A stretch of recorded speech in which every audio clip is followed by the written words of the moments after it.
ప్రభుత్వం కావాలని కోరి కొట్లాడి తెచ్చుకున్న తెలంగాణ రాష్ట్రం అంతా కూడా ప్రజల కోసమే పనిచేసే ప్రభుత్వం ఉండాలని, ఇక్కడ ఉన్నటువంటి ఆస్తులు, వనరులు, వ్యవస్థలు అన్నీ కూడా ప్రజలకు చెందకుండా దోపిడీ చేస్తున్నటువంటి ఆనాటి టీఆర్ఎస్ ప్రభుత్వాన్ని పూర్తిగా బంగాళాఖాతంలో పడేసి ప్రజాప్రభుత్వం తెచ్చుకోవాలని మీరందరూ ఆశించి ఆశీర్వదిస్తే ఈరోజు కాంగ్రెస్ ప్రభుత్వం ప్రజాప్రభుత్వం ఏర్పడిన తర్వాత మళ్లీ ఈ రాష్ట్ర ఉప ముఖ్యమంత్రిగా మీ అందరి మధ్యకు వచ్చాను. వచ్చిన దగ్గర నుంచి కూడా ఈ రాష్ట్ర ప్రభుత్వం, రాష్ట్ర ముఖ్యమంత్రి శ్రీ రేవంత్ రెడ్డి గారి నాయకత్వంలో యావత్ మంత్రి మండలి మొత్తం కూడా ఈ రాష్ట్ర ప్రజలు ఏం కోరుకుంటున్నారో, ఏం కావాలని అనుకుంటున్నారో వారి లక్ష్యాలనే ఈ రాష్ట్ర ప్రభుత్వం యొక్క ఆశయాలుగా మార్చి, ప్రజల ఆకాంక్షలను చట్టాలుగా మార్చి పనిచేస్తున్నటువంటి ప్రభుత్వ ప్రతినిధిగానే ఈరోజు మళ్లీ మీ అందరి మధ్యకు వచ్చాను. నేను వస్తున్నటువంటి సందర్భంలో ఇక్కడ ఉన్నటువంటి రైతాంగ సోదరులందరికీ కూడా కావలసిన విధంగా సబ్ స్టేషన్ల ప్రారంభోత్సవం, భూమి పూజ కార్యక్రమం చేసుకోవాలి, అది ప్రాంత ప్రజలకు ఉపయోగపడుతుందని చెప్పి మీ శాసనసభ్యులు రాష్ట్ర ప్రభుత్వం దృష్టికి తీసుకొని వస్తే వాటిని శాంక్షన్ చేసి వెంటనే ఇక్కడికి భూమి పూజ కార్యక్రమానికి రావటం జరిగింది. దానితో పాటు కొన్ని ఒక దశాబ్ద కాలం పైబడి R&R ప్యాకేజీలో పెండింగ్ ఉన్నటువంటి ల్యాండ్ అక్విజిషన్ సంబంధించిన నిధులు, రైతులకు ఇవ్వాల్సినటువంటి నిధులు ఈ ప్రాంత నాయకత్వం శ్రీ శ్రీధర్ బాబు గారి నాయకత్వంలో జీవన్ రెడ్డి గారు కానీ, లేకపోతే లక్ష్మణ్ కుమార్ గారు కానీ, లేకపోతే రాజ్ ఠాకూర్ గారు కానీ, లేకపోతే ఇక్కడ ఉన్నటువంటి ఇతర అడ్వైజర్స్ వేణుగోపాల్ గారు కానీ, ఈ నాయకత్వం అంతా మా ప్రాంతంలో ఉన్నటువంటి రైతాంగ సోదరులకి పెండింగ్ ఉన్నటువంటి ఈ 18 కోట్ల రూపాయలు విడుదల చేయాలి, ఇది రైతు ప్రభుత్వం, రైతుల కోసం ఆనాటి ప్రభుత్వం ఇబ్బంది పెట్టింది, మనం చేయాలని చెప్పి మీరందరూ ఒత్తిడి చేసి ఈరోజు 18 కోట్ల రూపాయలు మీ అందరికీ ఈరోజు పంచేటువంటి కార్యక్రమాన్ని చేశారంటే ఈ నాయకత్వం యొక్క ఆలోచనే. రాష్ట్ర ముఖ్యమంత్రి గారు, లేకపోతే ఇరిగేషన్ శాఖ మంత్రులు అందరూ కూడా పెద్ద ఎత్తున ఆలోచన చేస్తా ఉన్నాం.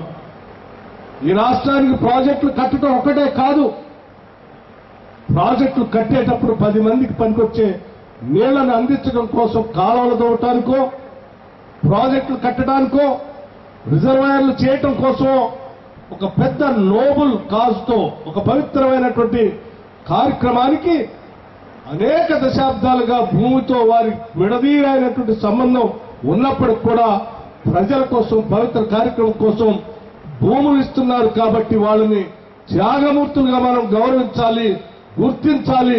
వాళ్ళకి ముందుగా మనం ఈ ల్యాండ్ ఎక్విజిషన్ సంబంధించిన నిధులు ఇవ్వాలని చెప్పి ఈనాటి ఇందిరమ్మ ప్రభుత్వం ఆలోచన చేస్తాం.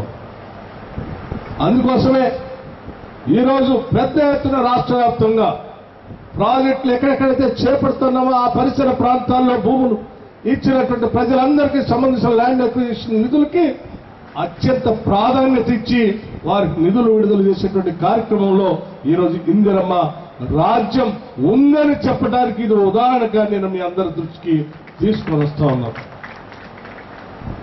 మిత్రులారా, ఈనాడు కాంగ్రెస్ ప్రభుత్వం రైతుల కోసం, ప్రజల కోసం నిత్యం ఆలోచన చేస్తూ ముందుకు పోతాం. ఇప్పుడే పెద్దలు మాట్లాడుతూ చెప్పారు, రైతులకు సంబంధించి రుణమాఫీ చేస్తామని చెప్పిన 2 లక్షల వరకు ఈ ప్రభుత్వం చేసి చూపించింది. 18,000 కోట్ల రూపాయల కేవలం 15 రోజుల్లో బహుశా ఈ దేశ చరిత్రలో ఏ రాష్ట్రం కూడా, ఏ రాష్ట్ర ప్రభుత్వం కూడా కేవలం 15 రోజుల్లో 18,000 కోట్ల రూపాయలు రైతుల అకౌంట్లో ఇచ్చినటువంటి ప్రభుత్వం లేనే లేదు. అది కేవలం ఈనాడు మన ప్రభుత్వం, ప్రజల ప్రభుత్వం, ఇందిరమ్మ ప్రభుత్వం, ప్రజా ప్రభుత్వం మాత్రమే చేయగలిగింది. 1,00,000 రూపాయలు రుణమాఫీ చేస్తా అని చెప్పి 5 సంవత్సరాలు కూడా చేయనటువంటి ఆనాటి టీఆర్ఎస్ ప్రభుత్వం కేవలం 15 రోజుల్లోనే 18,000 కోట్ల రూపాయలు రైతుల అకౌంట్ లో వేసినటువంటి కాంగ్రెస్ ప్రభుత్వం గురించి వాళ్ళు మాట్లాడుతూ ఉంటే నిజంగా దెయ్యాలు వేదాలు ఒల్లించినట్టుగా ఉంది. ఇది నవ్వాలో ఏడవాలో కూడా తెలియనటువంటి పరిస్థితి. అంతేకాదు ఈ ప్రభుత్వం చాలా స్పష్టంగా చెప్తాం, 2 లక్షల వరకు రుణమాఫీ చేస్తామని చెప్పాం. ఈనాటికి కూడా నిలబడి నిటారుగా ఈ ప్రభుత్వం రేవంత్ రెడ్డి గారి నాయకత్వంలో ఉన్నటువంటి కాంగ్రెస్ ప్రభుత్వం స్పష్టంగా మరొకసారి ఇక్కడి నుంచి కూడా నేను చెప్తా ఉన్నాను, 2 లక్షల వరకు రుణమాఫీ చేసే కార్యక్రమంలో మేము ఒక్క అడుగు కూడా వెనక్కి వేసే ఉద్దేశం కూడా లేదు. ఇంకా అవసరం అయితే మన ప్రజలు కదా 2 లక్షల పైబడి ఉన్నటువంటి వాళ్ళకు కూడా మనం హామీ ఇవ్వకపోయినప్పటికీ, మనం ఎన్నికల హామీ పెట్టకపోయినప్పటికీ ఆ పైన ఉన్నటువంటి వాళ్ళు కూడా ఎవరైనా కట్టుకుంటే దానికి సంబంధించి కూడా మనం కొంత వెసులుబాటు తీసుకొని చేద్దామని చెప్పాం. ఇది ఈ ప్రభుత్వం యొక్క కమిట్మెంట్. అంతేకాని మీలాగా ఇచ్చిన హామీల్ని 5 కాదు 10 సంవత్సరాలు కూడా చేయకుండా ఓడిపోయిన తర్వాత కూడా ఇంకా బజార్కు వచ్చి తగుదునమ్మా అని ప్రభుత్వం గురించి మాట్లాడుతూ ఉంటే ప్రజలు గమనిస్తా ఉన్నారని ఈ సందర్భంగా చెప్తా ఉన్నారు. మిత్రులారా, ఈ ప్రభుత్వం కేవలం రుణమాఫీ చేయటమే కాదు, అనాదిగా రైతుల కోసం మీరు వదిలేసినటువంటి ఇన్సూరెన్స్ కూడా రాష్ట్ర ప్రభుత్వం, రైతులు కట్టే డబ్బుని రాష్ట్ర ప్రభుత్వం కట్టబోతాం. రైతు కట్టాల్సిన ఇన్సూరెన్స్ ప్రీమియం ని ఈ రాష్ట్ర ప్రభుత్వం కట్టబోతాం. కట్టింది కూడా ఇప్పటికే.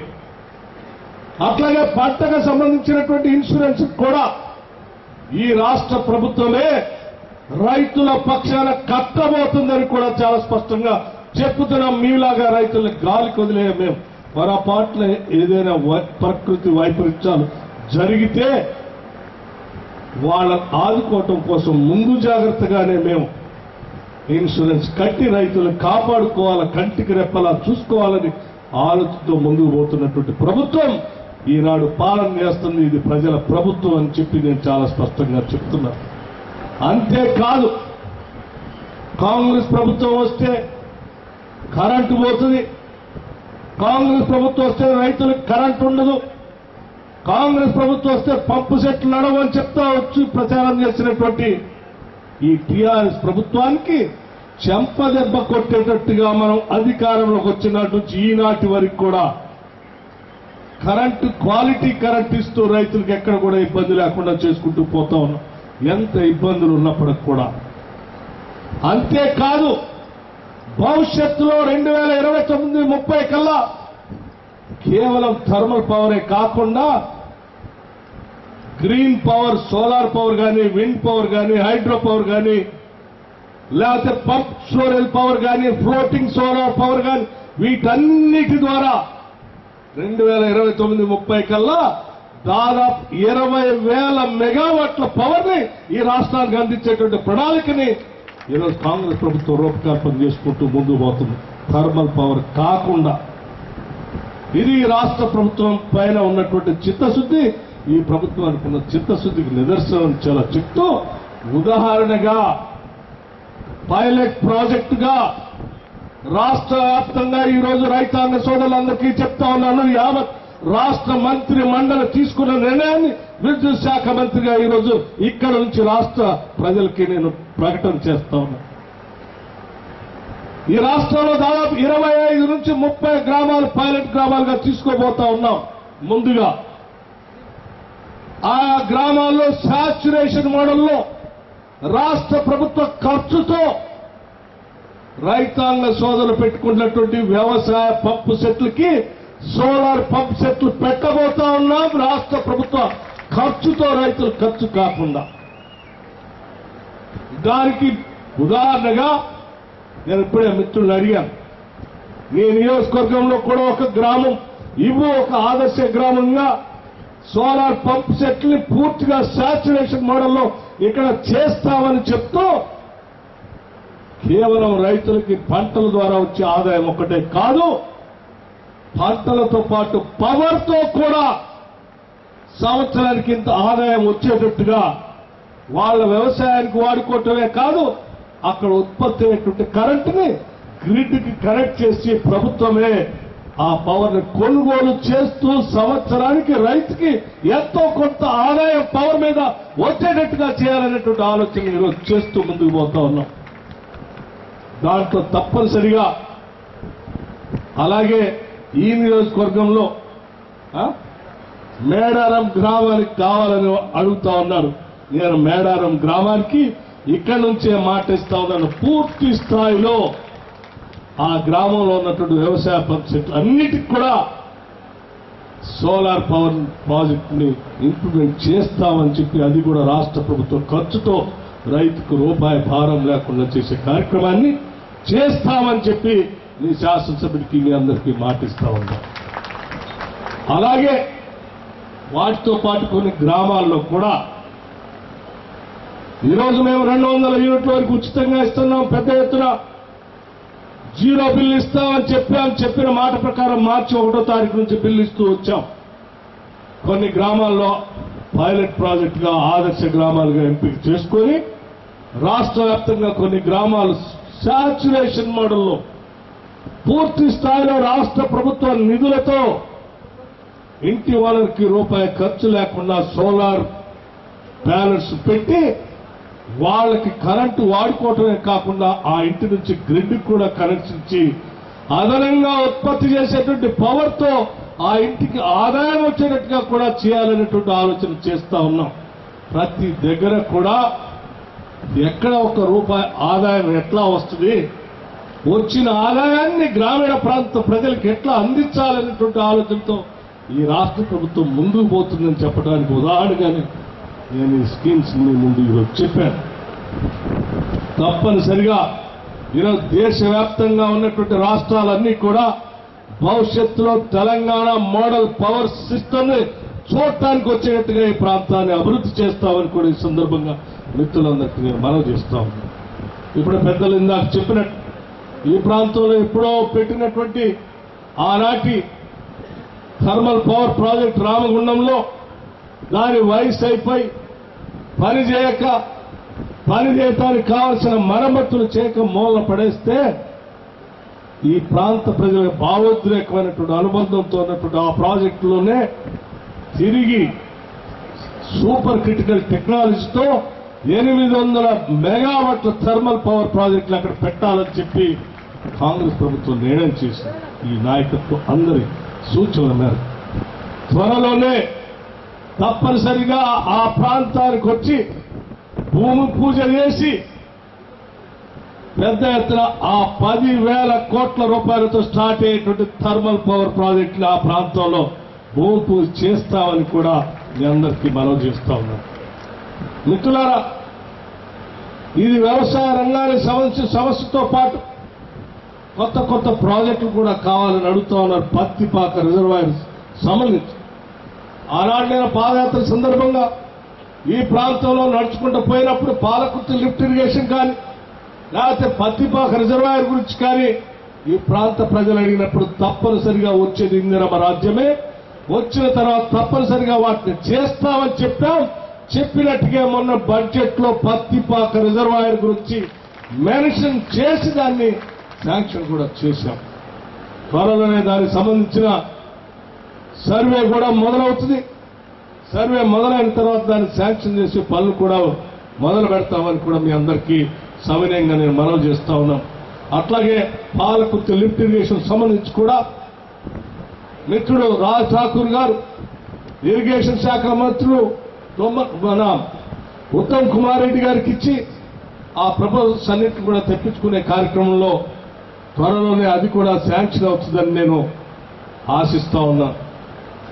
అట్లాగే ఇంకొక ఈ ప్రాంత ప్రజలకి దాదాపు 15,000 నుంచి 30,000 ఎకరాలకి నీళ్లు పారేటువంటి మండల వాగు ఎల్లంపల్లి లిఫ్ట్ సంబంధించి మండల వాగు ఎల్లంపల్లి లిఫ్ట్ సంబంధించి ఒక సబ్ స్టేషన్ కడితే 1,000 ఎకరాలకు నీళ్లు పారుతాయని చెప్పారు. ఆ సబ్ స్టేషన్ సంబంధించి నేను ఇప్పుడే సభా వేదికను చెప్తా ఉన్నాను. తప్పనిసరిగా త్వరలోనే ఆ సబ్ స్టేషన్ కట్టిస్తాం. మళ్ళీ ఆ ప్రాజెక్టు నీళ్లు పారేటువంటి కార్యక్రమానికి కూడా మేమందరం కలిసి వస్తాం, మీతో ఆ పండుగలో పాల్పంచుకుంటామని కూడా సవినయంగా నేను మీకు అందరికీ మనవి చేస్తా ఉన్నాను. మిత్రులారా, ఈ ప్రాంత ప్రజలకు సంబంధించిన మిగతా కార్యక్రమాల గురించి చెప్పారు. ఉద్యోగ అవకాశాల గురించి ఈ రాష్ట్ర ప్రభుత్వం ఏ రకంగా చేస్తా ఉందో, పరిశ్రమలు వస్తే పెద్ద ఎత్తున ఉద్యోగాలు వస్తాయనేటువంటి ఆలోచనతోనే ఈ రాష్ట్ర పరిశ్రమల శాఖ మంత్రులుగా, ఐటీ మంత్రిగా ముఖ్యమంత్రి గారు ఇద్దరు కలిసి అమెరికా, కొరియా లాంటి దేశాల్లో పర్యటన చేసి వచ్చి దాదాపు 36,000 కోట్ల రూపాయల పరిశ్రమలకు సంబంధించిన ఎంఓయూ చేసుకొని వచ్చినటువంటి చరిత్ర ఈ రాష్ట్ర ప్రభుత్వానికి శ్రీధర్ బాబు గారు, రేవంత్ రెడ్డి గారు. ప్రతి నిత్యం ప్రతిరోజు ఏదో రకంగా ఆదాయాన్ని ఎట్లా సృష్టించాలి, ఆస్తులు ఎట్లా సృష్టించాలి, సృష్టించిన ఆస్తుల్ని ప్రజలకు ఎట్లా పంచాలనేటువంటి ఆలోచనతోనే ముందుకు పోతున్నాం తప్ప వాటిని దోపిడీ చేసి దొంగల్లాగా గత ప్రభుత్వ పాలకుల్లాగా మేము చేయటానికి సిద్ధంగా లేవని మాత్రం చాలా స్పష్టంగా మీ అందరికీ మాటిస్తూ, రాబోయే రోజుల్లో ఇంకా అనేక కార్యక్రమాలు ఉన్నాయి. ధర్మపురి నియోజకవర్గానికి మరొక విషయం కూడా చాలా స్పష్టంగా నేను చెప్పదలుచుకున్నాను. మీ అందరికీ తెలిసిందే, ఈ రాష్ట్ర ప్రభుత్వం విద్య పైన సంపూర్ణమైన దృష్టి పెట్టి క్వాలిటీ ఎడ్యుకేషన్ ఇవ్వాలనేటువంటి ఆలోచనతో పోతాం. ధర్మపురి శాసనసభ నియోజకవర్గంలో 25 ఎకరాల్లో ఇంటిగ్రేటెడ్ రెసిడెన్షియల్ స్కూల్ కూడా త్వరలోనే శాంక్షన్ చేయబోతా ఉన్నాం. దానికి కూడా తప్పనిసరిగా మళ్లీ పెద్ద ఎత్తున ఒక కార్యక్రమాన్ని తీసుకుని వస్తాం. భూమికి సంబంధించిన సమాచారం కూడా పంపించారు. తప్పనిసరిగా ఆ కార్యక్రమం కూడా పెద్ద ఎత్తున చేస్తామని చెప్పి మీ అందరికీ సవినయంగా మనవి చేస్తూ సెలవు తీసుకుంటాను. జై హింద్, నమస్కారం.